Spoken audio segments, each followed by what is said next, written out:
1:40. So this panel, with my panelists here, will cover how roles are evolving in the digital entertainment ecosystem. Okay, so that's what we're covering here. Nice to see so many people here on the last day as well, just before lunch. Great. So what I'm going to do is introduce you to our panelists, and they will outline their thoughts on the subject matter and on the panel that we've got coming up. After each of them has done that, it would be great if anyone could ask some questions from the audience. It would be good to hear from you guys and see what your thoughts are or what your questions are to the group. And then I will ask some more questions probably. Anyway, so to my immediate left, we have Sandip, who is the MD at Quiptel. In the middle is Serkan, and he's the General Manager for IPTV and Pay TV products in Telstra. And on my far left is Jeremy, and he is the EVP for New Media at Telkom Malaysia. So I know a lot of the show and a lot of the conference so far has been covering European matters or even North American matters. However, we've got some panelists here who have more of an Asian perspective, and not just an Asian perspective, but it's a different way of looking at things. So that should be quite interesting. Anyway, if I could start with you, Sandip, on your initial thoughts on the subject matter, how roles are evolving in the digital entertainment ecosystem. Yeah, I mean, I have a kind of a slightly different perspective in terms of being at the telco end previously, working in the IPTV delivery side, and now on a slightly different role. We're seeing the big drive towards the OTT. It seems to be the key thing for most of the carriers. And the partners we're working in the Asian markets, Philippines and Malaysia, is more about quick entry to market, low capex. You know, the telcos have gone out there, spent a lot of money in the existing systems, and you know, it's always a big barrier when you're going OTT, and the bigger cost, and therefore the overall ROI doesn't make sense.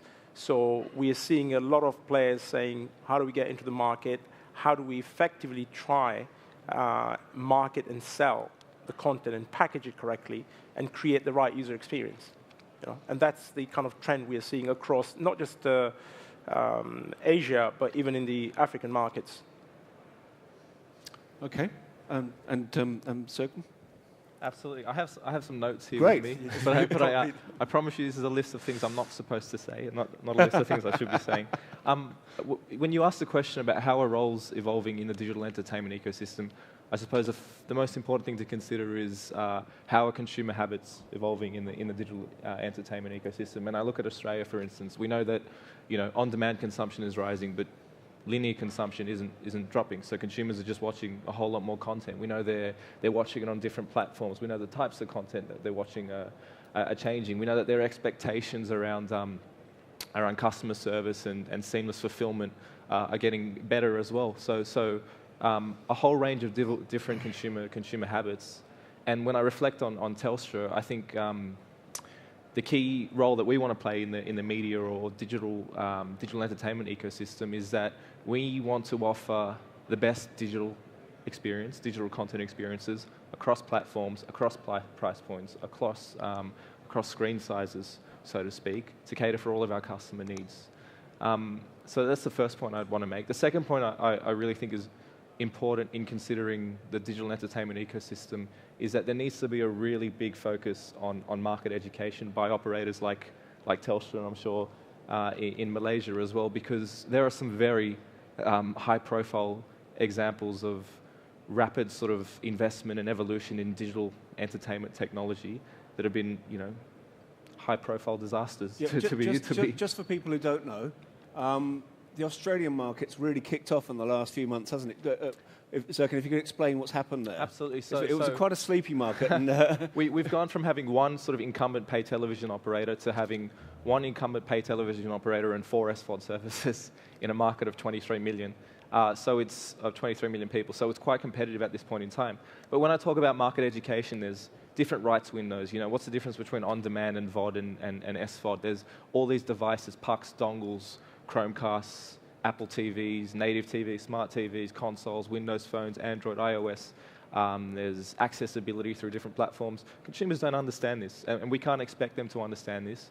But we have created a confusing market for our customers, and which we want our consumers to embrace the change in digital entertainment that's available to them. There's a whole level of market education that's required, and I think it's on the operators to provide that education. Okay. And Jeremy? Good afternoon, everybody. Well, I just came back from Bali of Asia Pacific Operator Summit. Well, we do work there, okay? I know the place sounds nice. But the interesting part of what's happening in Asia is there's a very confused group of people, and I'm referring to the content owners as well, who wants to get into both getting enough from service providers, but as well as launching their own service, OTT-like service in the market. This is, I think, we saw what in the earlier presentations from BBCs and the likes, where they have launched their own players in the market. So, you cannot have the cake and eat it too. And folks like OTT players, big OTT players, are coming into markets in all over Asia. And again, as telcos, we invested billions of dollars into our infrastructures. And yet, I continue to say this in a lot of conferences, we are not getting anything out of this. So why should we even participate in these ecosystems? Is that because Astro has such a strong hold on content in Malaysia, or is there another reason for that? It's very interesting you mentioned Astro, my good friends in Malaysia. They were my good friends in Malaysia. They have actually gone to a path where they are in a mode of reducing their costs a lot. And what has happened is a lot of content now are easily available. They are no longer exclusively held, mainly because they need to reduce their costs. And in retaliations, you are seeing content owners coming to the market to provide similar service. So I could get any content that I want now for Malaysia, our own IPTV pay service, with not a lot more increment. But it does not create a very equal playing field for all the players in the market. So I think the roles, as to the questions, I think it's a very confusing roles now. It's not very clear. You need a couple of months or maybe a year or so where the industry will need to consolidate a little bit more. But because Sandip, you mentioned consumer confusion. Yeah. No, I was just going to say, at the end of the day, this is going to be a consumer choice, right? It doesn't really matter. Yes, content is critical to a certain extent, but it's also the quality of experience. And what we're seeing in most of these markets is if the experience is not there and people are having, especially in the OTT space, and you're having buffering and other issues, you will lose the customer, right? So, and I think most of these services will be driven by the consumers. So you could have the best service, the best price, but there will be opportunities. The OTT guys are going to come into the marketplace. And I think it's down to how you package and deliver and compete in the space. No, they can come, but work with us. Otherwise, we're going to throttle you. Yeah, well, the thing is the telcos have to take some stance, but the thing is it's an open market, right? The OTT guys are going to come in. Consumers will drive the choice. They will go where they find the best experience in the content, whoever's delivering that. Okay. Serkan, are Australian consumers confused, do you think? Absolutely, they're confused. And it's interesting that you made the point about consumers going where the content is. I know, there's that old adage of content is king. I'm not sure that's entirely true in the SVOD market, particularly with international brands. Netflix in America is a very different proposition to Netflix in Australia. And without going into specifics, I can tell you of the 4 sort of SVOD services in the small Australian market at this point in time, the service with the weakest content library is performing the best. Is that because it's cheap? No, they're all the same price. They're all about $10. And I look at an SVOD service, for instance, and I think, all right, well, yes, you've got to have content superiority, but you've got to have broad distribution. It's just got to be, it's just got to work on any device. You've got to be priced for irrelevance, and you've got to have really, really, really simple fulfillment. You know, if you drive me to a website and ask me to put in a voucher code, and then ask me for my credit card details, and then ask me to verify you've lost me. You've lost me. So I think, yes, content's super important, but I think OTT players should not discount the investment and innovation that needs to be made into the digital retail experience. No, I agree. I didn't mean content alone, but the thing is, you have, for me, it's the actual experience, the usability of it, right? So the experience, the ease of use, how do you get to it, right? And then there's the content side. So these factors, the combination of that is what you will drive it. What I meant to say was you could have the best content, but still the service is not effective because of various other factors. Yeah. So, But let me ask you, in the few weeks that Netflix is in Australia, how has it impacted your business? In what sense do you mean? I mean, Netflix is not in a lot of countries in Asia yet. Australia, New Zealand, yeah. Australia, others are doing it via VPN and stuff like that. But for Australia, when they launch in Australia, has there a major impact on your business? Not so much our business, but there have been some fairly high-profile impacts on competitors' businesses, which have been catastrophic for them. So obviously, operators need to be a lot more smarter about how they host some of the content, how they distribute some of the content. And has local content become a crucial part of the whole equations? I'm not sure if it's crucial, but I do know that of the 4 SVOD services in Australia, 3 of them have local content. 3 of them are local SVOD properties that have local content. Netflix has partnered with not only local content providers, but local talent in producing unique content for their service, which is quite interesting. So it's part of the offering. To what extent it drives adoption, I couldn't tell you.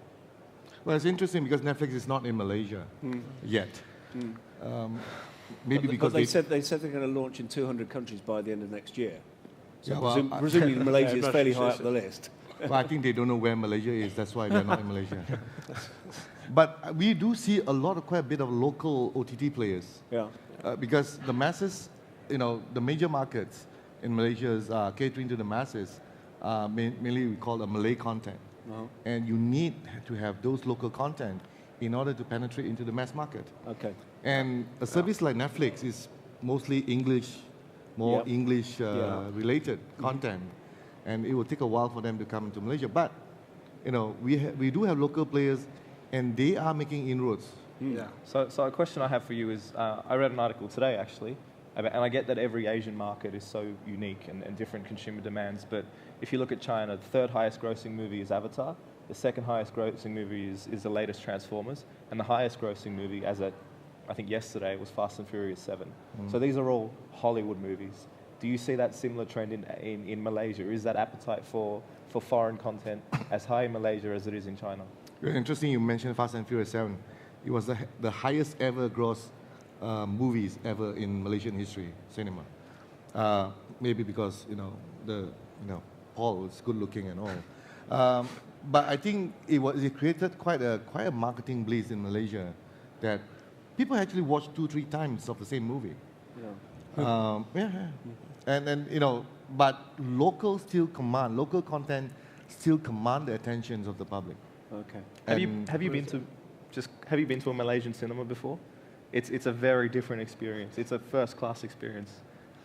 It's actually quite good. You got compliments, right? Yes. I'm saying no, it's quite good. They charge you quite a bit, but it's like a first-class ticket on an airplane. Just as a side. Yeah. Treating your customers right. You do it quite well there. Yeah. No, we need that in Australia. So back to the on-demand side of things. Do you think, from a telco's perspective, is on-demand now all about online, or is there still a market for the more traditional on-demand offerings from the pay TV operators, from your libraries? I think, and see, from a consumer's perspective, particularly if it's in the home, I don't think they care. I don't think they care about how the content is distributed. They care about the content that they're accessing. So, I mean, we in Telstra will always find the most efficient way to deliver the content possible, be it LTE, 4G, be it Wi-Fi, or be it DTH or cable. But from a consumer's perspective, they just want to access the content, and that's what we're focusing on. How do we provide the best content experiences to bundle with their broadband and mobile services? Is that your experience, Sandip? Yeah, absolutely. I mean, we're delivering our customer in Canada, for example. they're doing 300 channels, and majority of these channels are ethnic channels they're bringing in. So they're driving that particular market, again, from a consumer demand. And they are bringing Philippine, Vietnamese content into North America. And they've had a phenomenal growth. And they're competing locally with Rogers and Telus. Right. And they're winning because there's a combination of what the consumers or the market wants with the other content. So they are addressing a niche, and it comes back to your point that having local content bundled with kind of premium, again, it comes back to consumer choice. You know, it is, you know, if you have what the consumer wants, they will take up the service. Otherwise, it's a me too across the whole thing. We have the same in the UK markets. You know, what's the difference between all the operators here delivering the video service other than have certain premium rights to content or sports? And then it always becomes a play of, you know, we need to get certain content from a purely acquisition point of view because, you know, the metrics don't make sense. You can never recover the amount of money you pay to acquire some of this content. So it's, you know, my view is always got to be a balance between those things. Right. And what about the retail experience, Sandip? Well, I mean, you mean in terms of how they're... Yeah, how do companies... Well, I mean, I always had not had a go at the telcos, but I feel that there is a general sense where the telcos build a service and say, we have a service, you can, you know, consumers have it. They don't think like a retailer. They don't think how to sell or merchandise this. And I think once they effectively start selling, I think that's a to bit the harsh, consumer, actually. I think that's a bit harsh. But we're seeing a lot of that in a lot of markets. It's happening because what I mean by that is how effectively do you go and sell a particular product within your service? A particular media product? Yeah, well, because what I'm saying is you're selling a service, so you say, here's my TV service is $100 a month, right? Sandip, I think you need to go to Australia and Malaysia more. You're very welcome. We'll fly you over. But I think I'm not very far from there anyway. I'm based out there. I think one really important thing to consider is we're from telcos, and what we find in our businesses is you can take some of the most profitable media businesses in the world, and they won't have the same margins that we make on our telco services. So Don't say that. Our focus, first and foremost, is selling broadband and selling mobiles. So the media experience does two things for us. It drives consideration for mobile and broadband, and it drives usage on mobile and broadband. Usage is important for us because we haven't gone to unlimited in Australia yet. So that's our focus. That experience is a value add. It's not the core retail experience for us. It's very different to the Sky model and the BT model here in the UK. That's the first point I make. The second point, what I think we do wrong is we position media as a steak knives, and we're having this conversation outside. Sort of buy a mobile from Telstra and get 6 months of your media service for free. You know, media should not be free. Media should be a core inclusion. I agree, and I admit that we haven't got that right yet, but we will. Are the mobile operators presenting their TV and video services better or differently than the fixed line operators? In the Australian market, I would absolutely think so. So the broadband providers in Australia are very good at quoting, for instance, a single price point for your in-the-home ecosystem.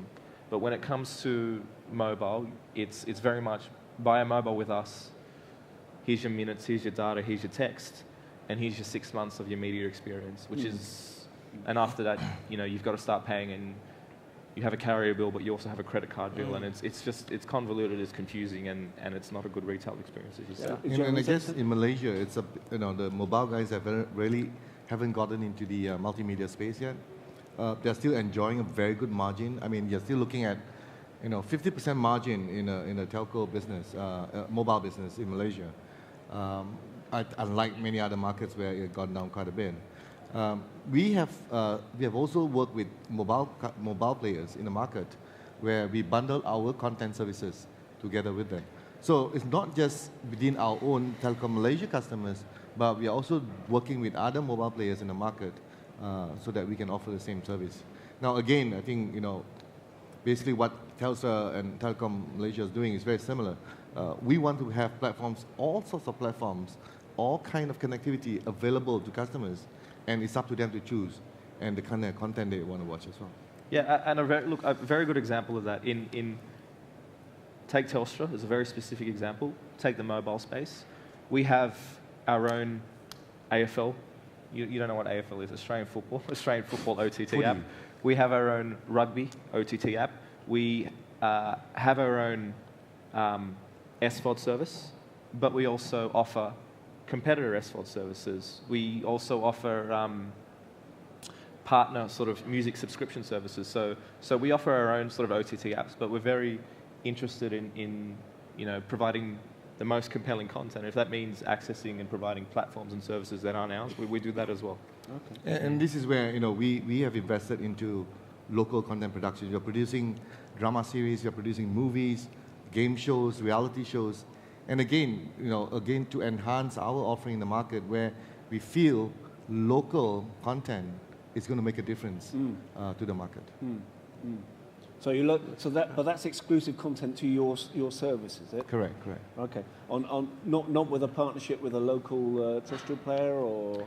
Well, we work with local production company where we'll commission drama series and movies with them, and subsequently we'll take it from there and roll it out on our own platforms. I think the exclusivity is an interesting one. I think exclusivity for us is becoming less and less important. Exclusivity for local content, super important. But if you look at OTT services, the nature of being over-the-top services is that they're direct to consumer. Yeah. So irrespective of whether or not we're the only ones who can bundle it, any customer can access it. So our focus is not so much on providing exclusive content as it is providing that better with Telstra experience. Okay. But then we should leave to live sports. Do you think live sports need to be exclusive? Exclusive live sports is still huge. Sports seems to be there, yeah. But would you pay the kind of £5 billion £pounds for but they have different rules in Australia, we paid $150 million for AFL Australian football rights on mobile. Sandip, exclusivity and original content, what are your views? Again, I mean, I see the exclusivity content and stuff is more, to be honest with you, on a retention and an acquisition play. It is to attract customers. Yeah. And if there is no competition, it's an easier way, right, for certain markets where competition is not key. Yeah. So I think the content owners and the brands are also making their ways into these markets directly. Yeah. And I think there is a play, or somehow the telcos need to figure out, the previous telco where I was in the Middle East, you ended up competing in a certain extent because the broadcasters started coming directly into the market, OTT. Okay. You're already carrying their channels and bundling it. Yeah. So it's a very challenging landscape because you've done carriage deals and you're actually delivering that through your platform, and then they're already coming in OTT with the subset. So I think this is always going to be a changing landscape, and the telcos have to adapt and somehow. Okay, that's a good point. Cannibalization. Are you by offering on-demand services, are you going to lose your traditional pay TV subs? Do you want to go first? Or I think I kind of mentioned it earlier on that content owners, please work with us. We have beautiful built infrastructures, billions of dollars are spent. You are beautiful, Karen. Absolutely right. Work with us. Do not compete with us. And there are things. I mean, I think that the market is big enough for all of us to coexist. But it must be an ecosystem where it is going to be a win-win situation for both of us. There are things that we will do to ensure that we have a slight edge in the market, like, for example, local content and maybe live sports. Right? Today, live sports are bid on a market-by-market basis. And it is a very costly piece of content. And content owners come in with the other genres of content, which will serve well in the market, where it does not have to be exclusive, but we will pay the premium if it makes sense for us. Otherwise, we will just do it on our own. The question around cannibalization is an interesting one. Go back 2 years in the Australian market, we segmented the pay-for-television market, irrespective of sort of technology for them. Pay-for-television market is 2 segments. Premium, I spend more than $50 a month. Light, I spend less than $50 a month. Very simple. But it's not just 2 services now. Now there's a dozen different segments. I just want sport and drama. I just want a sports day pass. I just want an access to one SVOD property. I think cannibalization is probably not the right word. Right fitting is probably the right word. Okay. Consumers are going to eventually gravitate towards the service that's right for them. That service can be a service that you offer, or it can be a service that a competitor can offer. So Telstra owns half of the national pay television company in Australia called Foxtel. Foxtel is sort of like the Australian Sky equivalent. It's a joint venture between Telstra and News Corp. Foxtel launched its own SVOD service. It launched its own SVOD service, and I think that was a very smart move because they can either capture that market or someone else can. So I don't really buy into that cannibalization argument too much. Okay. Right, we've got 5 minutes left. Anybody got a question for our panelists on the Asian market? It took me 23 hours to get here, and I think need a Jeremy question. Yeah, come on. Serkan's got here. 23 hours it took him to get here. Ask him a question. Come on. Just a warning, no question on the plane, please. We don't talk about the plane. you guys haven't had much luck. Anybody? No? Okay, good. All right, let's move into the more of a tech arena now, which is a dangerous ground for me. Network congestion and net neutrality. What have those issues come up in your markets? In Malaysia, net neutrality is not here yet. Yeah. So, but you know, we having been the gracious incumbent, hasn't done anything to anybody. Not planning to unless we are forced to. But I think currently the ecosystem that we have employed and have deployed is based on whatever, we will achieve certain SLA that is required of us. And so far, the experience has been, hasn't been that bad. So the amount of investment that we'll continue to do to put it into CAPEX and into, submarine cables, etc. around the world will continue as it is. And there's no issue where network congestion becomes an issue for us at the moment. Not yet. Not yet. But when Serkan in Australia, data caps were a problem for a while, weren't they? We still have data caps. You have to remember that Australia, 23 million people across a very broad landmass. Our population is not as densely populated as I'm guessing Malaysia is. So the cost of distributing content over IP is more expensive for us. Yeah. So network congestion and data caps is an issue, but I almost feel like we've gone too far. Yeah. So we spent the past 10 years telling consumers that they shouldn't use data on their mobile or they're going to die or get bill shock or whatever it is, and now it's about, well, how do we encourage more mobile video usage? So, but I must say you have trained your consumer very well. They know when they reach certain caps, they will just cool it on the. No, we have, and we've invested. No, honestly, we've invested a lot in good technology in that space. So we have, and these are tough decisions to make. We introduced block charging, for instance. So if you pay $15 for your core 6 GB inclusion on your mobile plan, you pay $15 for the next 6 GB. If you go over that, we're not going to charge you, $10 a megabyte or whatever it is that some other operators charge. So. And we also have a really good sort of alerts.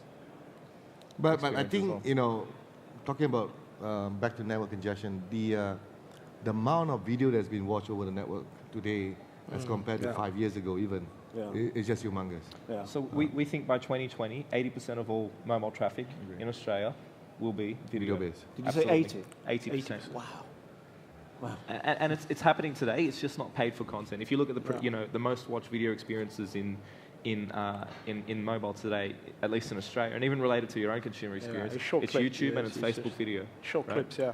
And I guess, for telcos, we'll continue to invest in these infrastructures and continue to improve on it. Yeah. Hence the reason why I continue to emphasize, work with us. Yeah. Don't compete against us. Sure. Yeah. Okay. Good point. There's no such thing as free lunch, right? Sandip, you've experienced quite a few markets around the world. Yes. I presume congestion and data caps. Data caps is an issue in Canada, is it? Not so much. So neutrality. Yeah, it's kind of cross thing. We're seeing a lot of early deployments we're doing in the South African markets, in those markets, and in East Africa, where congestion is an issue, especially on the mobility side, on 3G. Sure. So we are helping them, a couple of the guys delivering video music, video channel for the likes of Vodacom and others who are delivering video. They couldn't do that before. Right. So those services have been launched, and that's purely from an operator's point of view. But that issue is always going to be around. The congestion will build up in those markets, but they're very different markets compared to some of the infrastructure that Australia or the others have. Yes, I see what you're saying. And you've got quite a wide spread of different markets. And across different markets, But it's always a challenge. The last mile is always going to be a challenge, whatever happens, unless it's a closed network within their homes and stuff. But on an OTT unmanaged network, there's always going to be challenges of how you maintain that consistent quality of experience that the consumer is used to. So if you've been in the house and you've been watching it and you move out and it doesn't give you the same, the expectation's already been set. Yes. And that consistency has to flow through for any service, whatever service that is, whoever's offering it. Which coming full circle means more capex in a way, doesn't it? To a certain extent, Sorry, sir. Closing thoughts? Are we doing closing Yeah, thoughts? sure. Okay, closing thoughts. We've got no minutes left. No minutes. How are roles evolving in the digital entertainment ecosystem? Look, I just say if you're an operator or a telco, there's a lot of appetite from content owners to get their content out there. Avoid the trap of positioning content for free, because once you go down that hole, it's very difficult to climb back, and we've seen that with a couple of content genres who have become commoditized. So that's what I'd do if I was a telco. If I was an SVOD, I'd be focusing very much on the fulfillment and customer experience, making it really, really easy and simple. And if I was a middleware provider or a software provider or a technology provider, and I've spoken to quite a few here, if you're talking to someone like me or if you're talking to someone like Jeremy, there's really only two conversations that we want to have. One, delivering the content more efficiently, and two, creating a better customer experience. So if you're going to have a conversation with us, bring it back to the customer and what it means for them. That's when we'll be most interested, I think. Okay. Jeremy, you're agreeing with those thoughts? Well, there's this song I want to do before I leave. Oh, okay. Let's do a duet. Have you bought your band? I'm just kidding. No. I think for the last couple of years, we have invested a lot of money in customer experience. The end-to-end customer experience in a converged service across all Telecom Malaysia product and services, and including entertainment. And we know that broadband and voice in fact is on a decline, fixed voice. Broadband is going to be a commodity very soon, and entertainment videos is our next wave of growth, right? And I strongly believe, and I speak for Telstra in this, we are in for the long run. Okay. Right, and that's a lot that a lot of players can coexist in the market. There's no need to go after each other's pie, I think. Okay. And Sandip, would you agree with that? No, I concur. I mean, pretty much what these guys have said. That is the key thing. It is about ease of use, quality of experience, and then the content is there anyway. Okay. So making life easier for the consumers and a choice is where you got to go. Okay, great. Okay, brilliant. Okay, well, please join me in thanking our panelists. They'll be available afterwards to have a chat if you want to. So thanks very much to all our panelists. Thank you very much.